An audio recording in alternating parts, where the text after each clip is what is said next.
안녕하십니까. 주식승천의 주생 김도영입니다. 오늘 월요일인데요. 월요병으로 조금은 힘드셨을 것 같습니다. 오늘 또 우리가 경각을 해야 될 내용이 있어서 좀 알려드리고자 합니다. 혹시 요즘 날씨가 많이 추워서 부들부들 떨 때 건강 생각해서 떨어도 된다라고 말씀드렸는데요.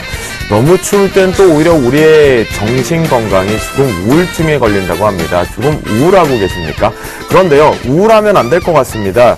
울적한 기분이 들 때마다, 그리고 그게 오래 지속될 때마다 뱃살을 걱정해야 된다고 합니다. 그러지 않아도 맨날 뱃살 걱정하게 되거든요.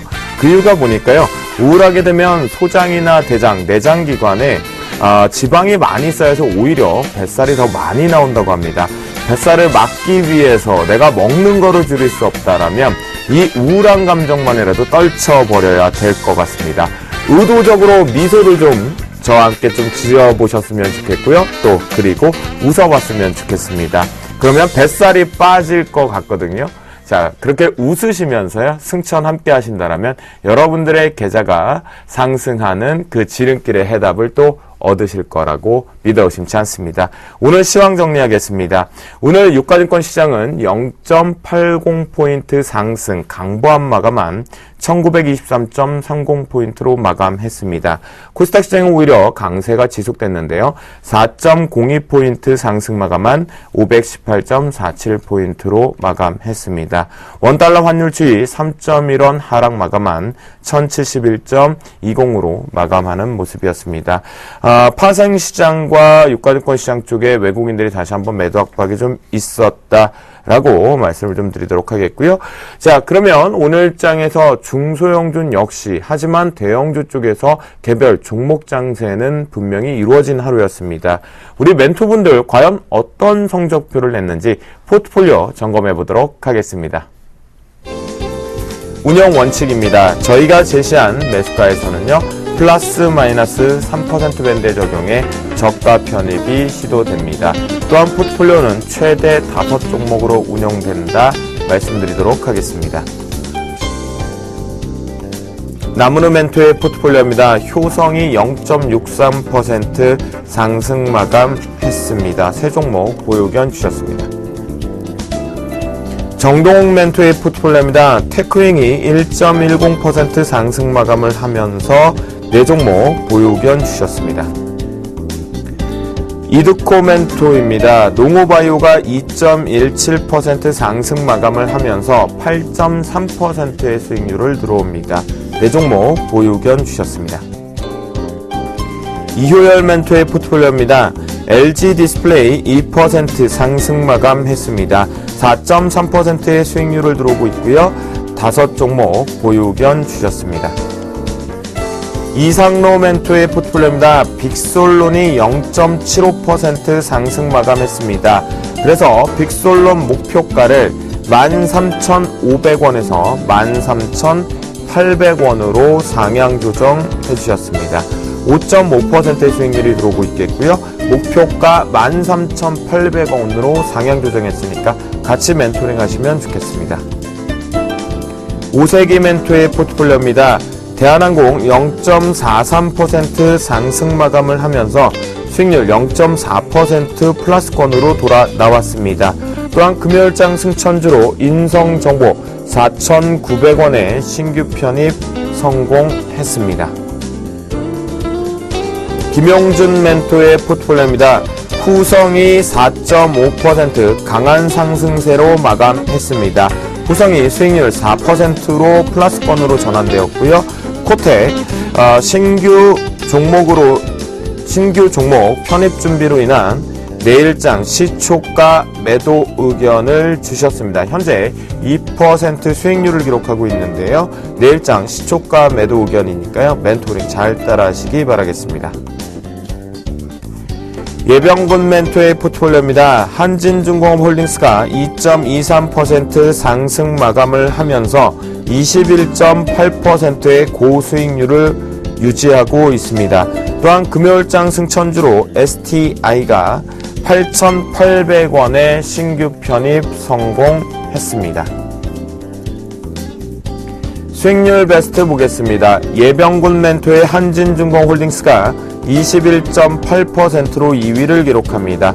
이효열 멘토의 CJ 19.1% 대형주임에도 불구하고 강한 수익률을 보여주고 있겠고요. 이상로 멘토의 벽산 19%로 4위를 기록합니다. 예병건 멘토의 SK네트워크스 위에 고점 쪽에서 여전히 수익률 좋으면서 15.9%의 수익률을 기록하고 있습니다. 그러면 수익률 1위 공개해볼까요? 네, 수익률 1위는요, 김용준 멘토의 차바이오엔이 27.6%로 고수익을 챙기고 있으면서 현재 1위권을 달리고 있습니다. 명예전당을 살펴보겠습니다. 예병군 멘토의 넥스턴이 30.9%로 1위 금메달을 기록하고요. 김용준 멘토의 사파이어 테크놀로지 25.7%로 은메달을 기록합니다. 또한 예병군 멘토 성호전자 24.2%로 3위 동메달을 기록하고 있습니다. 여러분들 오늘 방송은 좀 집중을 더더욱더 하실 것 같습니다. 왜냐면요, 앞에서 저희가 수익률, 포트폴리오를 점검했는데요. 명예전당에 계신 딱 두 분이 오늘 나오셨습니다. 바로 김용준 멘토 그리고 예병군 멘토가 함께 하십니다. 안녕하십니까? 네, 안녕하세요. 안녕하세요. 네. 명예전당에도 두 분이 계시고요. 수익률 베스트 1위를 할 때도 두 분이 엎치락 뒤치락 하고 계셨거든요. 자, 한 주가 지나고 지난 주말 마지막 부분에 수급도 양호하고 좋았었습니다. 그런데 오늘 일단은 분위기는 좀 좋은 분위기가 유지됐지만 지수의 입장을 놓고 보면 더 강하게 가진 못했습니다. 오늘 장 어떻게 바라보셨는지 김용준 멘토를 통해서 먼저 들어보도록 하겠습니다. 좀 재미없죠. 외국인들이 일단은 이제 오늘 같은 경우에 이제 그 미국 시장 올라와서, 그리고 이제 그 선제시장 올라와서 이제 위기감이 이제 조금 완화되니까, 지수가 이제 추가적인 반등을 하리라고 좀 생각했던 부분들이 좀 있었는데, 아침부터 이제, 외국인들이 선물을 매도를 하더라고요. 선물을 매도를 해서 결론적으로 보면, 선물과 연계된, 현물 매도가 이어졌습니다. 근데 여기서 조금 특징적인 부분들이 좀 발견되고 있어요. 지금 그 대형주 쪽으로는, 그러니까 계속 이제 나타나는 현상이 대형주를 일시적으로 잠깐 사다가, 대형주가 멈칫하면은 항상 나타나는 현상들이 뭐냐면, 그 중소형주 쪽으로 외국인들이 좀 돌아 나온다는 것들이 좀 보이는데요. 화면을 좀 잠깐 보면서 좀 설명해 드리도록 하겠습니다. 지금 여기 보시면은 이쪽 이제 화면들이 빨간색 나타나는 부분들이 이제 외국인 매수고 파란색 나타나는 것이 외국인 매도인데, 사실 요날 2월 4일하고 5일날 이틀 연속 외국인들이 매도를 하면서 약간 이제 조정이 좀 깊어지는 게 아니냐라는 생각을 했는데, 다시 이제 그 지난주 후반부터 매수를 하기 시작해가지고, 목요일, 금요일 다시 매수하고 오늘도 연속으로 매수를 하면서, 사실 이거를 지금 1월 1일부터 누적으로 보게 되면 상당히 지금 많은 규모로 지금 매수하고 있습니다. 외국인들이 누적으로 보게 되면. 지금 거의 올해 한 해만 정확하게 이제 거래일수록 올해 2월 10일 정도인데, 외국인 매수 규모가 지금 5천억대에 지금 달하고 있는 거죠. 그러니까 상당히 큰 규모로 지금 매수를 하기 때문에 외국인들이 이쪽을 집중적으로 지금 관리를 하고 있다라고 좀 볼 수가 있습니다. 다만 이제 대형주 쪽은 옵션 만기 이후의 방향성이 좀 굉장히 중요할 것 같은데, 옵션 만기 때 프로그램을 갖고 한 번 더 장난을 친다면 한 번 더 바닥을 확인하는 작업이 있을 것 같고요. 그렇지 않다라고 한다면 옵션 만기를 좀 무난하게 넘기면서 지수의 바닥 확인 작업들이 조금 진행되지 않을까 생각이 듭니다. 네. 그래요. 오늘 보니까 중소형주와 대형주 극명하게 종목별 장세로 갈렸다라는 얘기를 좀 해주셨고요. 중소형주 쪽에서는 외국인 수급을 특징적으로 보셨다고 합니다. 대형주 옵션 만기를 앞두고 있는 시점에서 확인해야 될 과정이 좀 필요하다라는 의견도 함께 주셨습니다. 예병군 멘토. 오늘 전체적으로 이제 테마에 대한 다른 것들도 좀 움직였던 것 같고요. 전체적으로 오늘 장 어떻게 바라보셨는지. 일단은 코스닥 장세가 계속 그러니까 중소형주 장세가 좀 이어지고 있다는 점을 좀 강조드리고 싶습니다. 그러니까 외국인이 계속 코스닥 쪽에서 순매수를 좀 이어가고 있고, 그 순매수 강도도 조금 센 편이에요. 그래서 그 순매수에 힘입어서 중소형주가 랠리가 지금 계속 지속되고 있다는 점. 그리고, 그런 점에서 또, 지금 최근에 두드러지게 지금 나타나고 있는 것이 차이나 디스카운터주들이 좀 이제 차이나 프리미엄 쪽으로 지금 바뀌어 나가고 있다는 점. 네. 그 다음에, 그리고 3D 프린트주가 이제, 지금 신산업 창조 프로젝트로, 사업으로 선정되면서 여기에 대한 기대감이 좀 부풀어 오르고 있고, 그리고 지금 여러 가지 창조 경제적인 측면에서 본다면 지금 중소형주의 어떤 정책적 수혜도 계속 이어질 거라고 보여집니다. 그래서 그런 점들을 살펴본다면 중소형주 랠리는 당분간 좀 지속적으로 이어지고, 2월장에서 이제 옵션 만기일까지 어떤 변동성이 지금 조금은 나타나고 있습니다. 그런데 2월장이 지나고 나서 3월장부터 코스닥의 상승과 더불어서 코스피 역시 동반 상승해 주리라 그렇게 강하게 보고 있습니다. 네, 두 분 모두 다 오늘 장을 보면서 일단 대형주 쪽보다는 중소형주가 수익률 게임에서는 좀 더 우선했다라는 걸 다시 한번 확인한 하루였다라고 정리를 좀 해주신 것 같습니다. 자, 그러면요, 저희가 포트폴리오에 구성되어 있는 종목들을 상세하게 좀 들어보도록 하겠습니다. 김용준 멘토의 포트폴리오 점검 먼저 시작합니다. 예. 일단 먼저 이제 편입 제외를 하고 있는 종목이 이제 코텍인데요. 정확하게 표현을 하면 편입 제외가 아니라 이제 팔 종목이 없어서 할 수 없이 파는 겁니다. 일단 지금 이제 5개를 딱 운영을 해야 되기 때문에, 사실 제가 볼 때는 내일 움직일 것 같아요. 위쪽으로 움직일 것 같고, 다른 종목에 비해서 좀 지루한 패턴들을 좀 보이긴 했었지만은, 일단 16,000원 정도까지는 가볍게 좀 진입할 것 같고요. 16,000원 이후에, 거기서 이제 매물을 어떻게 소화하느냐에 따라서, 당초에 제시해드렸던 18,000원 정도의 목표가는, 가리라고 일단 보는 거고요. 코텍을 말씀드렸던 건 가장 큰 이유가 뭐냐면 결국은 실적이 된다 이거죠. 실적이 되는데 실적이 멈추는 것이 아니라 지속적으로 확장된다. 그래서 이제 2013년도보다 2014년도가 낫고요. 2015년도는 모르겠지만 이런 확장 추세가 지금 계속적으로 진행되고 있기 때문에 시간을 놓고 본다면 중장기적으로 꾸준하게 올라오고 있는 종목이기 때문에 여기서 이제 편입 제외를 한다고 해서 급하게 서둘러서 매도하실 건 아닌 것 같고요. 조금 더 끌고 가셔도 크게 무리는 없을 거라고 보여집니다. 그리고 이제 최근에 좀 빠지고 있는 사파이어 테크놀로지 조금만 좀 말씀을 드리면요. 사실은 정상적으로 보면 사파이어 테크놀로지를 단기 수급이 좀 엉켰죠. 왜냐하면 4사분기 실적 발표에서 4사분기 흑자 턴을 한 상태에서 오히려 그동안 사던 외국인과 기관이 매도세로 돌아섰습니다. 지금 이제 이런 것들은 이제 보통은 단기 자금들이 일단 들어와서 4분기에 실적이 턴한다는 얘기를 보고 먼저 이제 한 사이클을 돌린 것 같은데요. 오히려 저는 올해 한 해를 길게 놓고 본다면 지금부터 적극적으로 매수라는 관점에서 찾아봐야 되는 시점이라고 일단 보여지고요. 사파이어 테크놀로지 하는 일이나 내용들이야 굉장히 오랫동안 말씀드렸고, 일단 사파이어가 올해 턴을 할 수 있는 근거는 뭐냐면 결국 LED 관련한 쪽의 기본적인 소재 산업으로서의 본격적인 업황이 정상화될 거다. 사실 그동안 좀 어려웠던 게 뭐냐면 2012년도, 2013년도는 2013년도까지는 상반기까지는 거의 가동률이 50%도 안 나왔죠.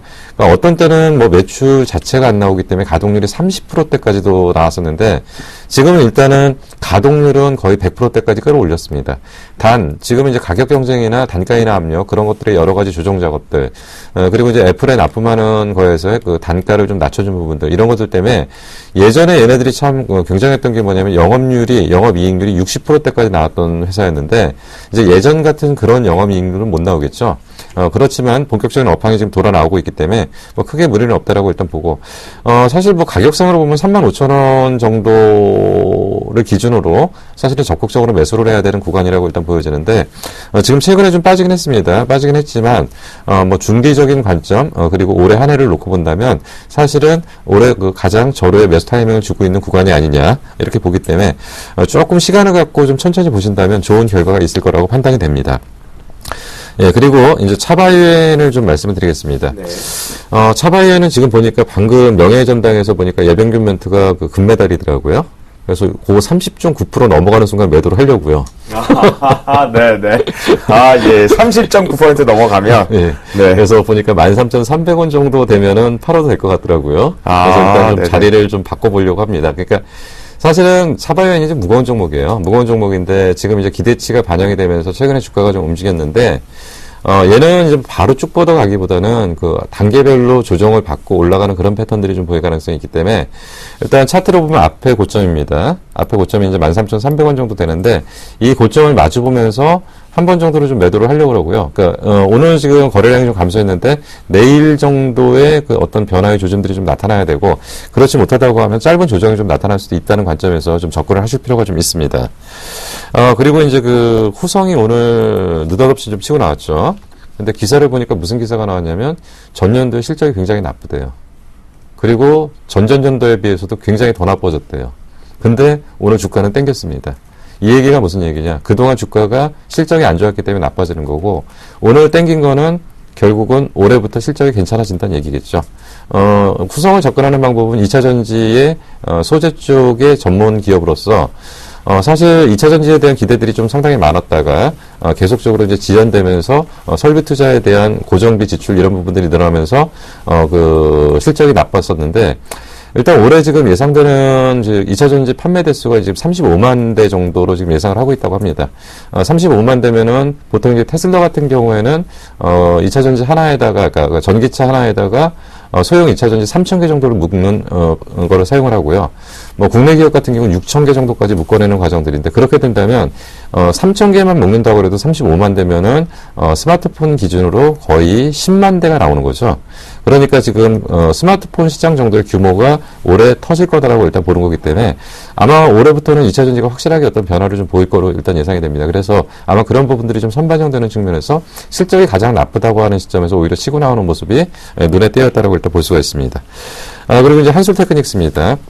한솔테크닉스 최근에 좀 지루한 기간 조정 받고 있었는데, 한솔테크닉스도 접근 포인트는 제가 두 가지라고 말씀드렸죠. 올해 턴 어라운드다. 첫 번째로는 상당히 작년까지 안 좋았습니다. 근데 안 좋았던 게 뭐냐면, 얘네들의 주력이 뭐냐면 그 BLU 쪽이었는데, 그 디스플레이 쪽의 BLU 쪽이었는데, 과거에 사용하던 BLU에서 LED 쪽 BLU로 전환되면서 실적이 턴했던 것은 전체적인 실적이 좋아지는 어떤 기준이었고요.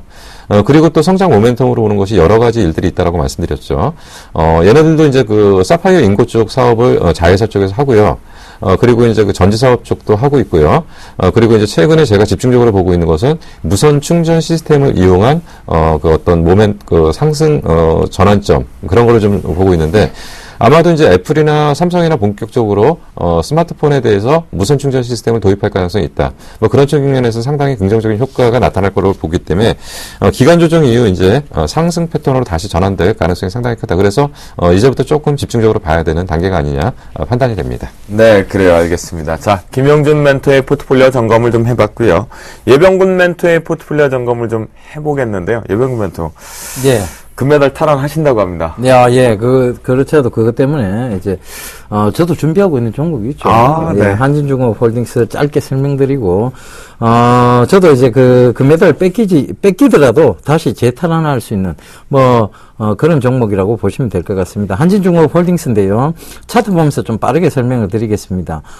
일봉을 일단 살펴보면, 지금, 큰 폭의 상승이 있고 난 이후, 즉, 거래량이 굉장히 동반되면서 상승이 좀 크게 일어났었어요. 그죠? 그런데, 이 부분이 바로 이제 거래량이 수반이 됐던 부분인데, 거래량이 다시 줄면서 살짝 조정 구간이 들어왔어요. 그리고 나서 다시, 재상승 구간에 지금 진입해 있다. 근데 이것을 조금 확대해 보자면요. 지금 22평 중심선이 되는 22평 위로 살짝 끌어올려 놨어요. 근데 이 선이 어떤 굉장히 중요한 역할을 하는 선입니다. 주봉상에서 보면 지금 주봉을 이렇게 좀 확대를 해보겠습니다. 그러면 지금 52평, 12평, 22평이 삼각을 이루면서 삼각 편대 비슷하게 이루는 것 같아요. 이루면서 지금 상승을 하고 있는 모습이거든요. 그러니까 즉 한진그룹의 어떤 그룹 구조 재무가 이제 재편이 되면서 이제 분명히 수혜가 될 종목이고, 그리고 턴어라운드 할 종목이라고 보시면 될 것 같습니다. 그래서 여전히 성장세를 이어가고 있고 지속적인 주가 안정세를 보이고 있습니다. 그래서 만약에 제가 금메달을 뺏긴다 할지라도 또다시 이 종목군이 금메달을 재탄환할 수 있는 그런 종목이라고 보시면 될 것 같습니다. 네, 그래요. 두 분의 이 금메달 탈환 전쟁도 우리가 같이 멘토링하면서 수익을 챙겨가면서 볼거리도 인 것 같습니다. 자, 이제는요, 본격적으로 두 분이 준비한 그 시간입니다. 이슈를 통해서 종목도 발견을 하게 되고, 앞으로 자신의 전략도 노출을 좀 시켜주시는 그 시간인 것 같은데요. 종목 발견 신봤다, 지금 바로 출발합니다.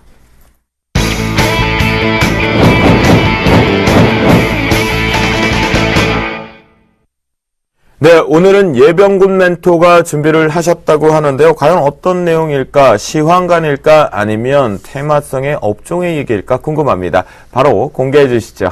예, 오늘은 시황관에 대한 얘기입니다. 바로 증권가가 증시 반등을 두고 이게 본격화 증시 반등이냐 아니면 시기상조에 대한 부분이냐를 놓고 이제 지금 말들이 많은데요. 거기에 대해서 말씀드리도록 하겠습니다. 대내의 악재에 눌려 길을 펴지 못했던 코스피가 박스권 탈출 기미를 조금씩 보이는 가운데 국내 증권가에서는 반등의 본격화 여부를 놓고 엇갈린 전망을 보이고 있습니다. 증시 반등이 본격화될 것이라는 주장하는 전문가들은 최근 신흥국 금융불안이 진정되는 와중에 주요국들의 경제지표 발표를 계기로 경기 모멘텀이 재차 부각될 것으로 기대하고 있는데요. 하지만 경제지표에 대한 긍정적 해석을 경계하며 본격적인 반등은 어려울 것이라는 전망도 만만치 않습니다. 증시 상승의 걸림돌이 되는 국내 기업들의 실적 부진을 비롯해 또 다른 악재 출현의 가능성도 배제할 수 없다며 주의를 기울이고 있는 상황입니다. 와, 그 어느 때보다 많이 안개 속인 것 같습니다. 우리 멘토분들, 특히 두 분이 잘 시원하게 정리를 좀 해주셔야 될 것 같은데요. 이에 따른 예병군 멘토의 종목발 관심 받다 토픽 종목은요? 예, 현대 HCN 들고 나왔습니다. 현대 HCN 방송 관련 쪽으로 가지고 나오셨고요. 김용준 멘토의 종목발 관심 받다 토픽 종목은요? 네, 디지털 옵틱을 준비했습니다. 디지털 옵틱 IT 부품 관련 쪽으로 토픽 종목으로 선정해서 가지고 나오셨습니다. 예병군 멘토의 얘기를 좀 우리가 이슈 기사를 좀 읽어보니까 와, 듣는 저도 갑갑합니다. 그러니까 매수해서 들고 가자 아니면 현금화하자 고개를 갸우뚱하게 되는 것 같거든요. 오늘 속 시원하게 한번 풀어보도록 하겠습니다. 예병군 멘토. 자, 예병군 멘토는 그러면 어느 방향으로 보고 계시는 거예요?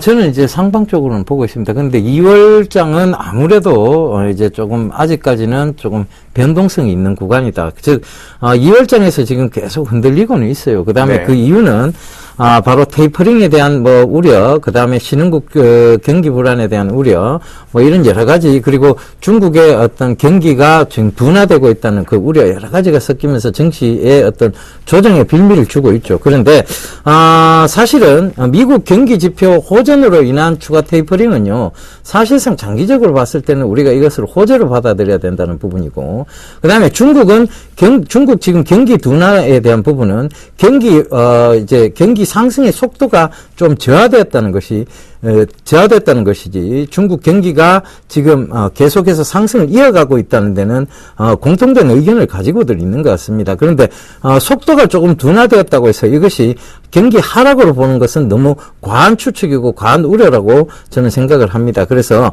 그 두 가지 점들을 살펴봤을 때도 이제 3월장부터는 또 크게 나쁘지 않을 것이다. 즉 3월장부터는 저는 오히려 지금 좀 좋게 보고 있는 입장입니다. 그리고 세 번째로 이제 코스닥 외국인 수급이 굉장히 지금 강하게 들어오고 있어요. 그것은 대세 상승의 어떤 전제 요인이 아닌가. 왜냐하면 코스닥은요, 한번 쉽게 들어왔다가 쉽게 빠져나갈 수 있는 그런 업황군들이 아닙니다. 그러니까 쉽게 들어왔다는 것은 빠져나올 땐 굉장히 어렵게 빠져나가야 되는 상황이에요. 그렇다면 이 코스닥이 먼저 상승을 해주고 있다는 것은 우리나라 그 기업들에 대한 어떤 저평가 인식은 확산이 된 부분인데, 단기적인 악재들이 있으니까 쉽게 이제 접근을 못한다는 것, 그것으로 받아들여져야 할 것 같습니다. 제가 준비한 PPT를 보면서 좀 설명을 드리겠는데요. 네. 코스피 주간 일목균형표입니다. 그런데 여기서 보시게 되면 구름대 지금 상단에 지금 있죠. 구름대 상단에 있는데 코스피 지지선이 1906포인트가 바로 구름대 상단이고 1880포인트 밑으로가 이제 구름대 하단입니다. 근데 중요한 변화로 보였던 변곡의 시점으로 보였던 게 2월 첫째 주예요. 근데 2월 첫째 주에서 지금 1885포인트를 정확하게 기록을 하고 지금 반등을 준 상황이죠. 그래서 지금 어떻게 보면 이제 이 그 정확한 저점대를 확인한 구간이다. 이렇게 보셔야 될 것 같고요. 그다음 이번에 그러면 바닥을 확인한 것 같다. 그렇죠. 그렇게 바닥을 확인이 네. 된 거죠. 그리고 우리가 상승폭을 봤던 코스피 저점에 근거를 하는 것이 바로 이 2059포인트에서 정확하게 62포인트 되돌림 62% 정도 내린 구간이 어딘 건가? 1887포인트 부근입니다. 그러니까 요 1886이 사실은 지금 최근에 6을 터치하고 왔어요. 그러니까 1포인트 차이로 딱 터치를 하고 올라왔는데요.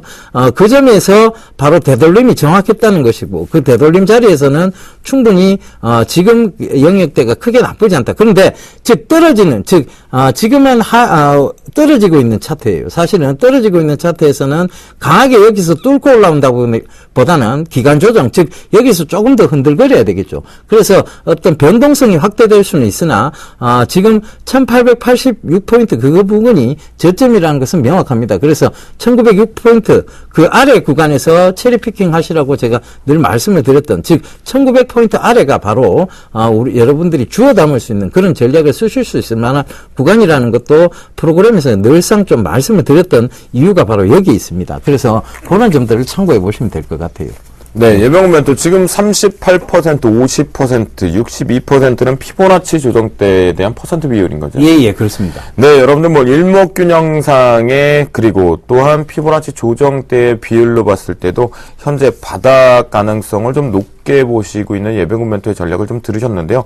하지만 지금 진바닥이다 여부가 좀 조심스럽습니다. 아까 김용준 멘토가 이런 얘기를 해주셨거든요. 옵션 만기가 지나고 나서 대형주의 흐름을 조금 봐야 될 필요가 있다라고 했는데요. 상세하게 좀 들어보도록 하겠습니다. 세 가지가 고민입니다. 첫 번째로는 과연 신흥국의 금융위기가 해결이 된 거냐. 일단 뭐 이제 그 신문 기사에서 봤을 때는 긍정적인 시각을 갖고 있는 애들은 일단 진정된 걸로 판단을 하는 것 같아요. 근데 이제 부정적인 시각을 갖고 있는 사람들은 수면 아래로 가라앉을 것 같고요. 참 이 부분을 어떻게 봐야 될지가 좀 고민인데 어떻게 보시나요? 일단은 우려들은 지금 있습니다만, 그 우려가 사실상 조금, 저평가되어 있다는 인식과 같이 작용을 한다면 크게 우려로 받아들일 수 있는 것 같지는 않습니다. 그러니까 이제 우리나라를 얘기하는 게 아니고 신흥국이요. 신흥국 전체를. 신흥국 전체를 봤을 때는 그래도 지금 상황이 어떤 신흥국보다는 이제 우리는 어떤 대미 수출 쪽이 강한 편이니까요. 그런 쪽을 살펴본다면 중국도 마찬가지고 미국도 마찬가지고 지금 미국은 어떻게 보면 경기 지표가 좋아지고 있어서 테이퍼링 하겠다는 거고, 그 다음에 중국은 지금 상승 속도가 좀 둔화됐다는 것 뿐이지 여기서 뭐 상승이 멈추고 있다 아니면 하락으로 가고 있다는 것은 아닐 것 같아서 저는 뭐 그런 점에 대해서는 크게 우려할 바는 아니라고 보여져요. 이제 저는 이제 신흥국 시장에 대해서는 이렇게 보는데 결국은 이제 그동안 이제 이머징 시장에서 특히나 원자재 수출 국가들 내지는 기본적인 경기 체력이 좋지 않은 나라들은 엄청난 유동성, 그러니까 사실은 리먼 사태 이후 정확하게 미국 달러가 2조 8천억 불 풀렸고요. 유로화가 1조 2천억 불 풀렸고, 이러한 돈들이 사실 신흥시장으로 밀고 들어오면서 경기보다는 유동성에 의해서 움직였던 상황인데, 지금 이제 테이퍼링 속도가 진행되면서 이제 나타나는 현상이 뭐냐면, 결국 양쪽 하나 규모 축소를 한다는 것은 결국은, 미국이나 이런 나라들에서는 크게 문제가 안 되지만, 결국은 다른 나라들에서는 신흥시장에서는 일단 자금이 회수가 된다라는 것들은 결국 이 나라들이 계속 이제 충격을 받을 수밖에 없다라는 것들이 이제 첫 번째 문제점인 것 같고요. 그리고 이제 선진국, 경기 쪽에서도 이제 이런 부분들이 좀 고민이 돼요. 사실은 선진국이 지금 펀드멘탈이 좋아져서 근본적으로 해결됐다라고 보진 않거든요.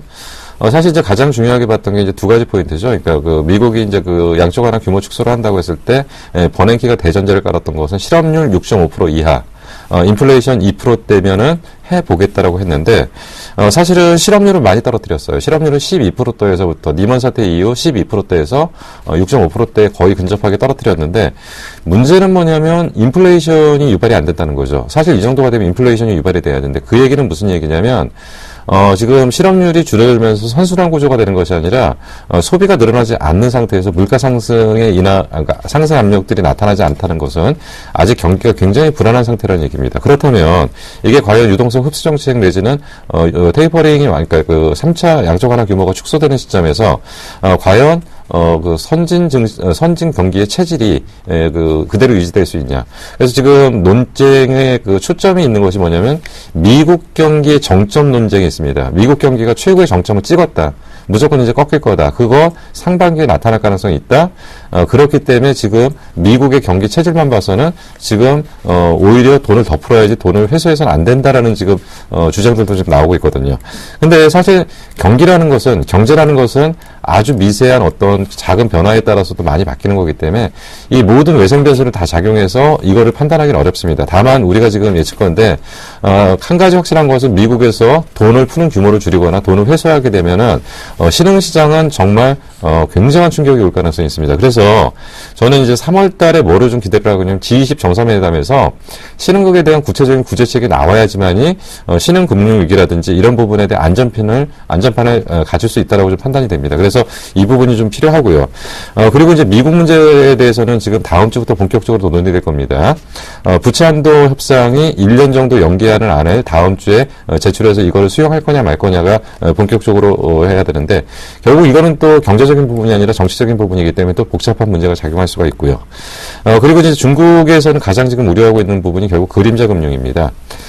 그 지방 정부들이 그 부실을 그대로 채권을 발행해서 이거를 커버할 수 없는 상황에서 중국의 그림자 금융이라는 것은 결국에 일종의 그 사채 시장 아니면 숨어있는 시장 이게 사실은 지금 중국 전체 GDP의 상당 부분의 포지션을 차지하고 있다는데 지금 계속 중국 정부에서 하는 거는 줄였다 늘렸다 하면서 속도 조절만 하고 있는 상태에서 사실 그림자 금융이 만약에 이게 터진다고 하면은 이거는 상당한 폭풍이 좀 예상되는 부분이기 때문에 아마도 중국 신정부가 이 부분에 대한 대책을 요번에 그 3월 달에 전인민대회에서 어떤 식으로 이거를 막을 거냐라는 것들이 중요할 거로 일단 보여지고요. 이런 돌발 변수들에 의해서 외국인들의 투기적 매매가 가세한다면 일시적인 충격 파동은 한 번 정도 더 올 수 있다라고 판단이 됩니다. 네, 그래요. 우리가 많이 살펴봐야 될 것 같습니다. 아직까지는 안개가 완전히 걷혀서 강한 상승 쪽으로 가기에는 좀 암초들이 좀 있는 것 같습니다. 자, 두 분이 얘기해 주셨던 그 속에서 그래도 탑픽 종목을 선정해 주셨습니다. 이유를 또 들어봐야 될 것 같거든요. 또는 우리가 매매 전략도 세워봐야 될 것 같은데요. 예병군 멘토, 예. 전체적으로 저평가 얘기도 많이 나오는 종목이잖아요. 예. 상세하게 좀 알려주세요. 예, 현대 HCN입니다. 뭐 여러분들 아마 홈쇼핑 채널을 통해서 많이 접해 보셨을 텐데요. 이 현대 HCN은 지금 어떤 모멘텀이 있느냐면 첫 번째로는 시장 점유율이 확대되고 있다는 것이고 그 시장 점유율 확대로 인해서 밸류에이션이 증가하고 있다는 부분 그 점 참고해 보셔야 될 것 같고요. 그다음에 홈쇼핑 송출 마진 수수료입니다. 이 홈쇼핑 송출 수수료가 인상이 됨으로 해서 마진폭이 통합 마진폭이 많이 개선이 됐어요. 그래서 그 점을 또 투자 포인트로 좀 잡으시면 될 것 같고, 기술적 분석상 실적을 뒷받침하는 장기 우상향 패턴에 지금 놓여 있습니다. 그러니까 그런 점들이 참고가 되시면 될 것 같고요. 제가 준비해온 PPT를 보면서 또 마저 설명을 좀 드리도록 하겠습니다. 네.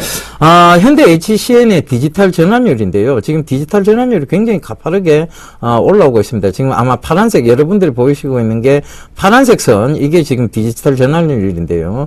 아날로그 가입자가 점점 줄어들고 디지털 가입자가 늘어나고 있다는 점, 이것이 현대 HCN의 이제 디지털 전환으로 인해서 송출 마진 수수료가 개선이 되고 있다는 부분이겠죠. 그 다음에 주요 유료 방송사의 영업이익률인데요. 지금 제일 위쪽에 있는 까만색으로 보이시는 점이 선이 바로 현대 HCN이고 그 밑이 바로 KT 스카이라이프입니다. 그리고 그 바로 밑에 파란 선이 바로 CJ 헬로비전인데요.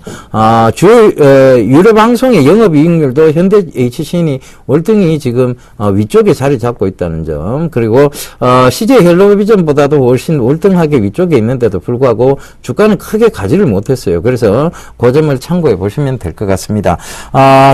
차트도 한번 보겠는데요. 차트를 보시게 되면 일단은 현대 HCN 제가 말씀드렸던 기술적 분석상 장기 우상향하고 있던 패턴이죠. 그러니까 즉 왜 이 현대 HCN이 지금 오늘의 탑픽 종목이냐 하면 결과적으로는 시장의 흔들림이 없이 꾸준하게 우상향 방향으로 계속 올라갈 수 있느냐에 대한 문제입니다. 그런데 제가 말씀드렸다시피 지금 시기상조는 아니고 결국은 3월장, 4월장을 대비한다면 이런 강한 그리고 실적이 어느 정도 뒷받침되고 성장성이 있는 종목군들로 교체 타이밍을 잡으셔야 될 것 같아요. 그래서 그런 점들을 살펴본다면 이 종목이 단연 탑픽 종목으로 제가 좀 말씀을 드릴 수 있을 것 같습니다.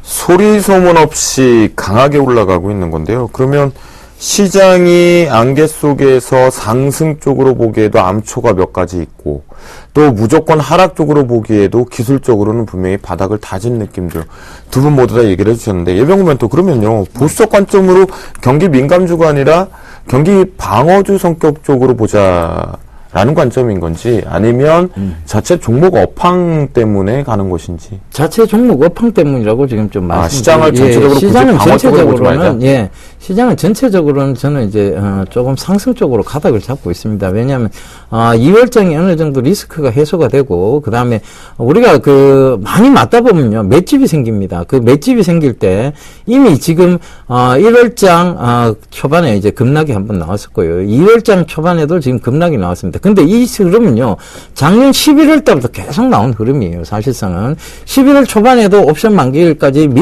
밀어붙였죠. 그 다음에 12월 초에도 역시 옵션 만기일까지 거의 밀어붙였습니다.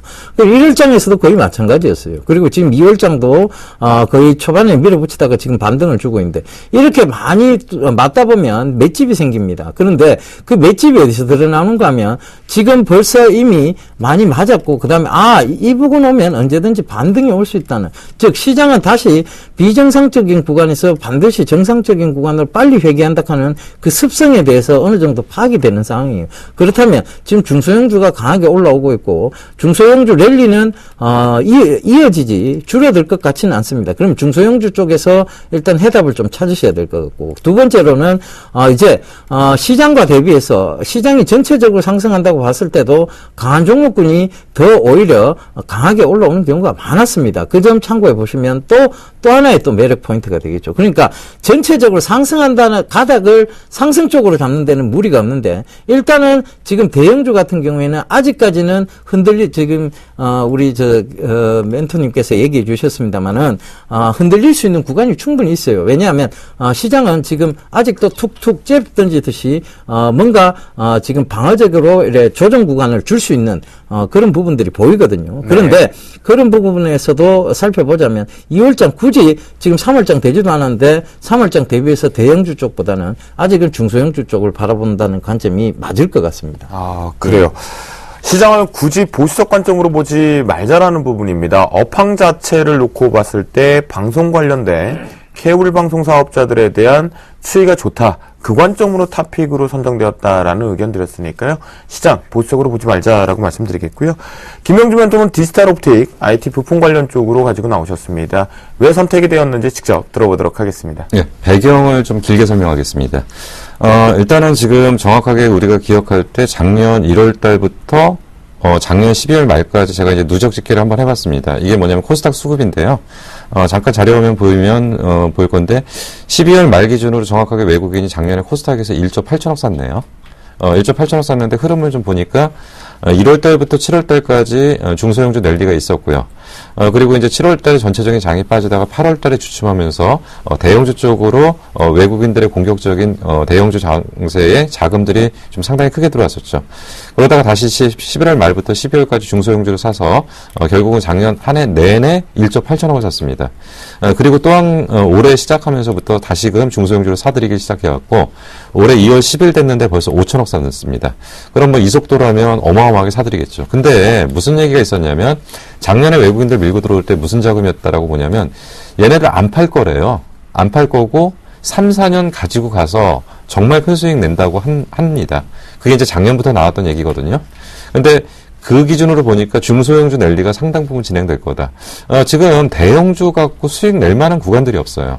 그래서 얘네들이 지금 신성장, 어떤 새롭게 변하는 어떤 산업의 변화들 이쪽에 포인트를 맞춰가지고 집중적으로 자금을 운영한다라는 것이 가장 큰 포인트입니다. 그리고 이제 디지털 옵틱을 선택했던 또 하나는 뭐냐면 그동안 이제 그 삼성 그 스마트폰 관련해가지고 그동안 그 단가 인하 압력 뭐 이런 것들 때문에 사실은 IT 부품주들이 상당폭 빠졌습니다. 그래서 낙폭 과대 종목이라고 보시면 됩니다.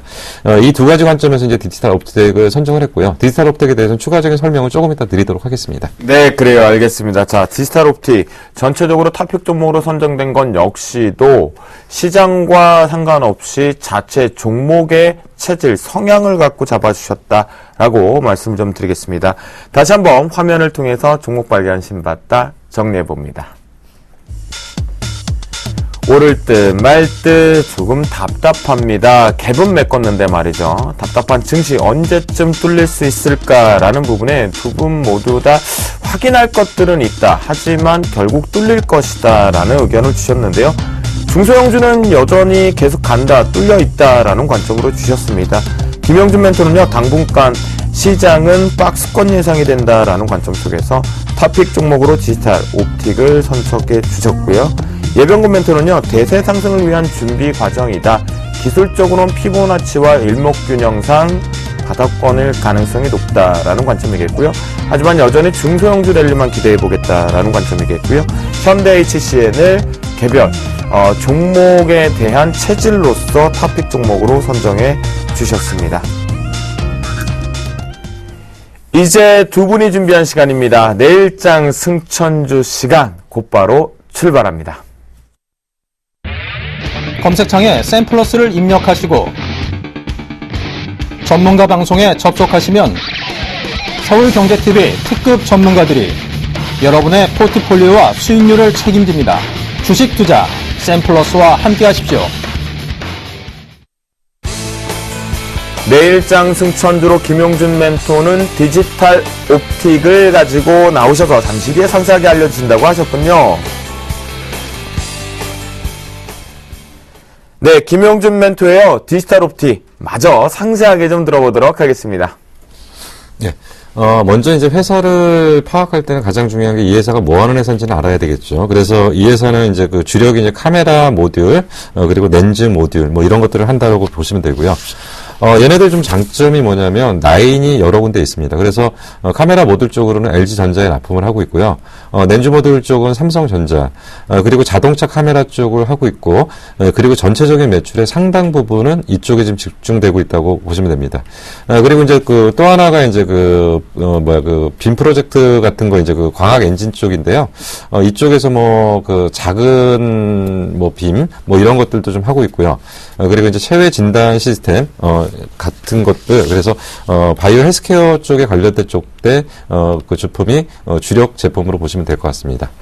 자, 이 회사는 가장 중요한 게 뭐냐면 실적을 기반으로 보고 있다라고 보시면 될 것 같습니다. 지금 이제 그 13년도 매출이, 매출 1,530억에 영업이익 219억입니다.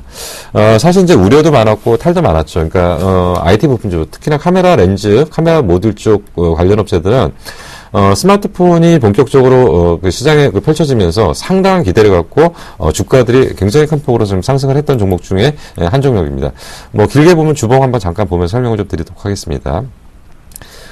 주봉으로 보시면 이제 10,000원 정도 하던 것이 이제 그 스마트폰이라는 거 그리고 카메라 그 렌즈 모듈 이런 쪽이 나타나면서 주가는 10,000원짜리가 25,000원까지 한 2.5배 정도를 1년 반 동안에 이제 상승을 하고 지금은 다시 이제 15,000원대에 지금 현재 놓여 있습니다.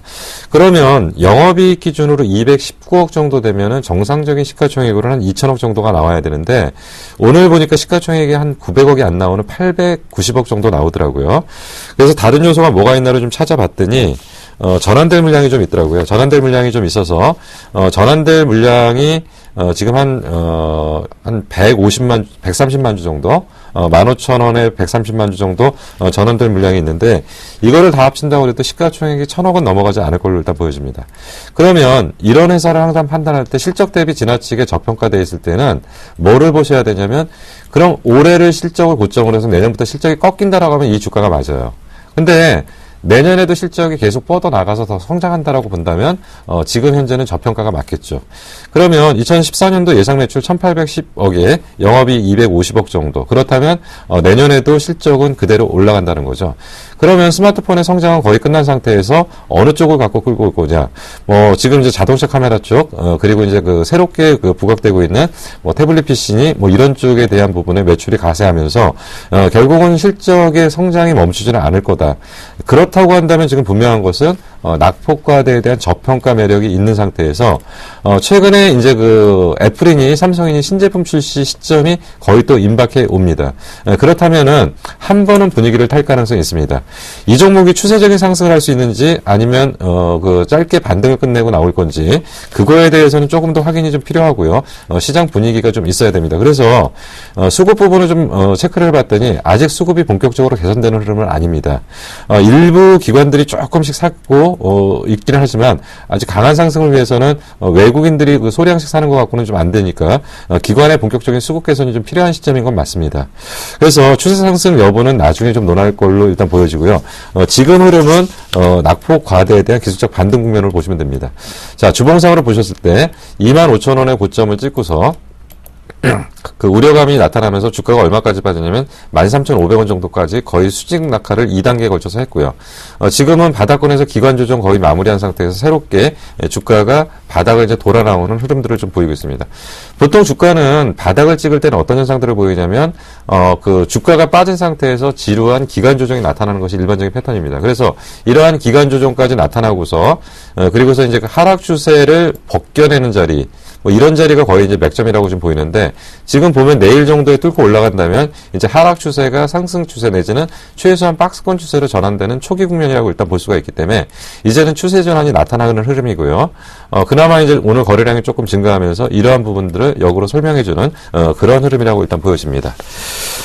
그래서 그 지금 현재 그 퍼 10 정도 적용한다고 그래도 지금 지나치게 저평가되어 있는 상태. 그리고 오늘 보니까 카메라 모듈 쪽 관련 종목들 대부분 같이 묶여서 상승을 하고 있는 모습을 보았을 때는 이러한 흐름들은 안정적인 흐름을 좀 보일 가능성이 있다. 그래서 이 종목은 추세 반전까지는 아니라 하더라도 최소한 낙폭에 대한 기술적 반등 정도의 상승은 나타나리라고 판단이 됩니다. 네, 그렇군요. 차트를 통해서요, 저희가 매매 포인트도 들어보도록 하겠습니다. 예. 일단은 지금 아까 말씀드린 것처럼 지금 정확하게 지금 만나야 될 자리가 이제 16,000원 정도에 만나야 되는 거죠. 16,000원 정도를 뚫고 올라갈 수 있냐. 원래 정상적인 매매는 이 16,000원을 뚫고 올라가는 걸 확인을 하면서 여기서 이제 타이밍을 좀 잡아야 될 필요가 있는 상황입니다. 근데 지금 이미 오늘 거래량이 이거를 뚫고 가겠다라는 얘기를 보여줬던 거고요. 이런 패턴 변화들이 지금 나타나는 흐름입니다. 이틀 동안 상승했기 때문에 짧은 조정이 하루 이틀 정도 나타날 수 있습니다. 그러나 이 추세가 변하지 않는 상태에서의 흐름은 긍정적이라고 일단 볼 수가 있고요. 그래서 매매 전략은 바로 이어가겠습니다. 현재 가격 15,750원 그대로 매수 포인트로 잡도록 하겠습니다. 그리고 일단 목표가는 제가 분명히 말씀드린 게 이게 추세 상승인지 아닌지를 모르기 때문에 우선은 단기 상승 목표를 좀 짧게 잡겠습니다. 18,000원 정도. 그리고 손절 라인은 전저점이 이탈하지 않는 범위. 그래서 전저점이 13,200원이기 때문에 손절 라인은 13,500원을 잡도록 하겠습니다. 네, 그렇군요. 자, 디지털 옵틱. 저희가 오늘 승천주로 좀 들어갔는데요. 예병 네. 멘토.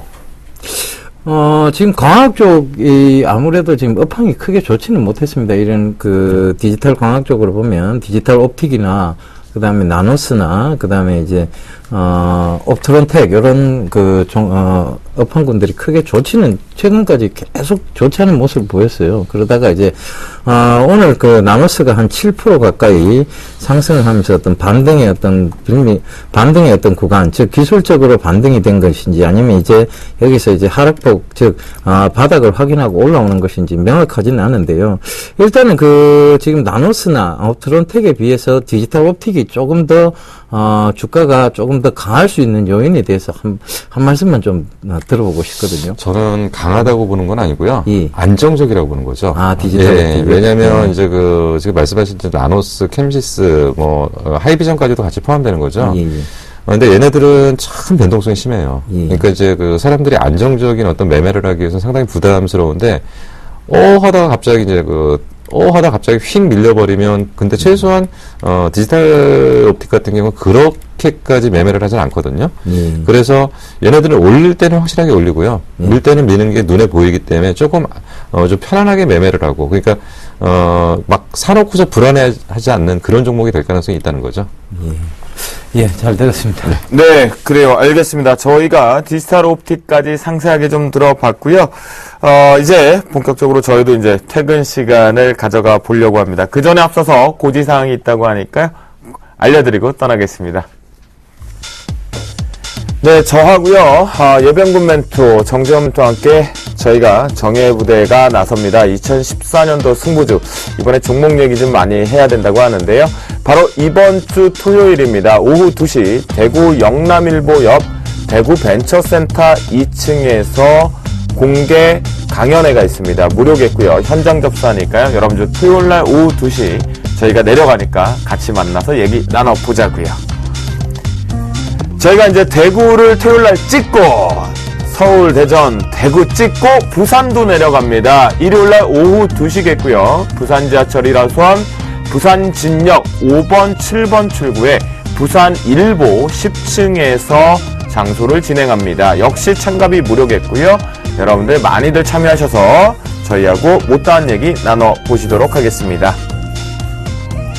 고지사항이 하나 더 있습니다. 남은우, 정재훈, 김용준의 온라인 공개방송이 있습니다. 오늘장 정리 및 내일장 예상 핵심 정리라는 내용인데요. 매주 월요일부터 금요일까지 장후에 공개방송이 오후 3시, 4시, 10시에 진행된다고 합니다. 많이들 참여하시기 바라겠습니다. 저희가 준비한 시간은 여기까지인 것 같습니다. 우리가 기술적만 봐야 될지 아니면 지표들 확인해 봐야 할지 조금은 두들겨야 되는 시간인 것 같습니다. 편안한 밤 보내시고요. 저는 내일 다시 주식 흥천을 통해서 찾아뵙도록 하겠습니다. 지금까지 시청해 주셔서 감사합니다.